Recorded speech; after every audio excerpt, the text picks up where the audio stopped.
بتائیے گا کہ سندھ حکومت کیا ایک ایم کیو ایم کی احتجاجی ریلی برداشت نہیں کر سکی؟ آج جو سب کچھ ہوتا رہا ہم نے ٹی وی سکرینز پر دیکھا کراچی میں، وہ اس پر مطلب وہ بات کرنے کی جو سچویشن تھی اس پہ تو بات بھی نہیں کی جا سکتی ہے، اتنا برا حال آج کراچی کی سڑکوں پر رہا ہے۔ اور دیکھیں کہ کس ایشو پر یہ لاٹھی چارج ہوا ہے۔ یہ جمہوریت کی دعوے دار سب سے بڑی دعوے دار بنتی ہے جماعت، علمبردار بنتی ہے، اور بلدیاتی ایکٹ کے خلاف ہے یہ ریلی ہو رہی ہے، اور اس میں خواتین بھی تھے، اس میں بچے بھی تھے، اور اس میں مانگا کیا جا رہا ہے کہ اقتدار کی نچلی سطح پر منتقلی، کیونکہ جس طرح کے قوانین پاکستان پیپلز پارٹی اور پاکستان مسلم لیگ نون اپنے ادوار میں بلدیاتی سسٹم سے متعلق بناتی آئی ہیں، اس سے تو بہتر ہے کہ یہ سسٹم لایا ہی نہ جائے۔ اب بھی اگر جو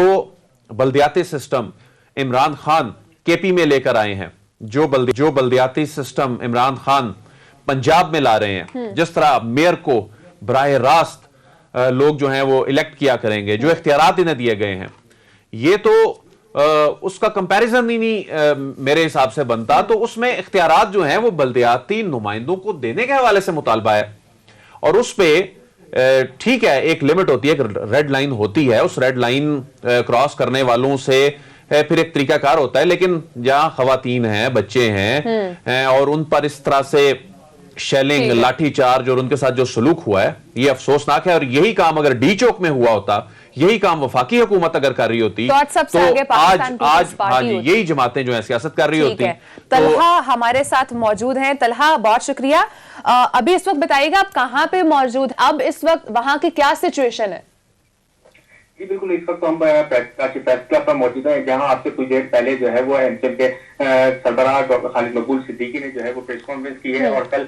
یوم سیاہ کا اعلان کیا ہے۔ وہ اس واقعے پہ جو کہ آج ایم کیو ایم کی جانب سے جو ہے پشارہ فیصل سے ایف ٹی سی بلڈنگ سے ایک ریلی نکالی گئی تھی، کراچی پریس کلب اس کو جانا تھا، جو کہ کراچی میں یا سندھ میں جو ہے وہ نئے بلدیاتی قانون جو لایا گیا ہے اس کے خلاف اور ٹنڈو الیار واقعے کے خلاف آج احتجاجی ریلی نکالی جا رہی تھی۔ جیسے ہی یہ ریلی میٹروپول ہوٹل پہنچتی ہے تو اچانک جو ہے وہ کارکنان کی جانب سے جو ہے وہ چھوڑ دیا جاتا ہے کہ اس ریلی کا رخ جو ہے وہ وزیر اعلیٰ ہاؤس کی جانب کیا جائے۔ اس پہ وزیر اعلیٰ ہاؤس پہ کارکنان کے زور پہ وزیر اعلیٰ ہاؤس کی جانب جو ہے وہ اس کا رخ تبدیل کر دیا جاتا ہے، اور وزیر اعلیٰ ہاؤس کے جو مرکزی دروازہ ہے اس کے باہر ایم کیو ایم کی کارکنان کی بڑی تعداد کے ہمراہ قائدین بھی جو ہے وہ دھرنے پہ بیٹھ جاتے ہیں۔ اس کے دوران جو ہے وہ پولیس اور انتظامیہ جو ہے وہ حرکت میں آتی ہے، اور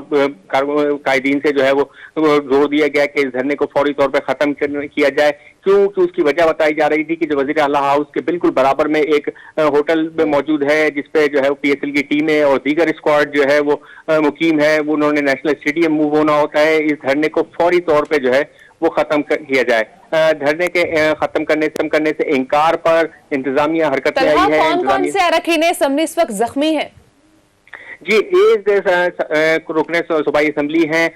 صداقت حسین، جن کے ہونے کی جو ہے وہ اطلاع آئی ہے، وہ ان کو اسپتال منتقل کیا گیا ہے، جبکہ ایک سابق ٹاؤن ناظم ہے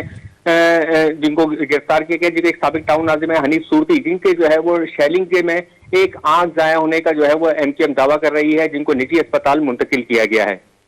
ٹھیک ہے، اور اس وقت آپ چونکہ پریس کلب کے باہر موجود ہیں تو اس وقت ایم کیو ایم کا اگلا لائحہ عمل کیا ہے؟ ایک تو انہوں نے ڈیسائیڈ کیا ہے کہ کل یوم سیاہ منائیں گے، اس کے علاوہ کیا آپ کی ان سے کوئی بات ہوئی ہے؟ اس کے علاوہ اور کوئی حکمت عملی ہے ایم کیو ایم کی؟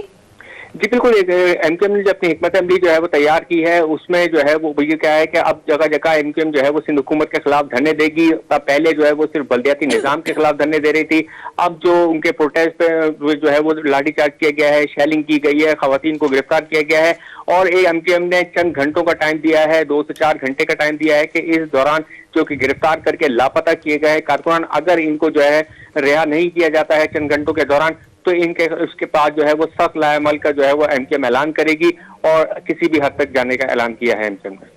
ٹھیک ہے، بہت شکریہ طلحہ، آپ نے ٹائم دیا اور ہمیں سچویشن سے آگاہ کیا کہ اس وقت وہاں پہ کیا سچویشن ہے۔